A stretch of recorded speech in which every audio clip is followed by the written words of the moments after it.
All right, cumulative review 3, number 23. This question says varies directly, so I want to write my direct variation equation, and then I got to come back and figure out what's varying directly. Paycheck varies with the hours worked. So I want to replace this with a P for paycheck and H for hours. K always stays a K. Let's plug in the numbers we have. 22 hours, paycheck was 198. So we plug those numbers in where they belong. Got to divide by the 22 and we get K equals 9. Rework it, same equation. This time we know the K, plug that in, and the new number is 30 hours. We plug that in, that means the paycheck would have been $270.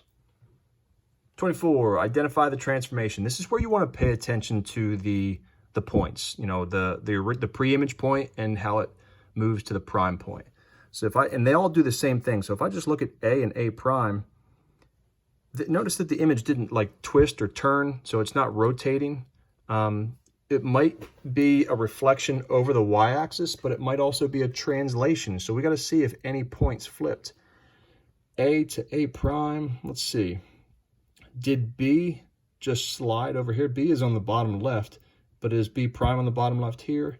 No. So it's not a translation. It didn't just slide to the left. It actually did flip over. And the C went to the C prime over here. So that tells us that it is a reflection over the y-axis. 25. Transformation rules. Okay. A translation is just when you add or subtract stuff. If it moves to the right, that means you're adding to the x. Had it been to the left, then you would subtract to the x. If it's moving down, you subtract to the y. If it were moving up, you would add to the y. So right 2, down 3, add 2, subtract 3. Dilations are always multiplying. Whatever the scale factor is, you multiply that number to both the x and the y, right? Not just one or the other. You got to multiply it to both. Reflection over y equals x. You guys have the foldables for that. You could also look on Google Classroom. I do have all the notes posted on there. The y equals x rule is just simply y comma x. And then the same with the rotate. This CCW means counterclockwise. All right, had it said CW, that means I would have been saying clockwise. Right? And there's a foldable for that as well, also in Google Classroom. 26. All right. So a couple different things I'm going to apply to this. It's like, this is kind of like 3 different problems in one. So we have point T. I'm going to reflect it over the x-axis. The rule for that is to just simply change the y-coordinate.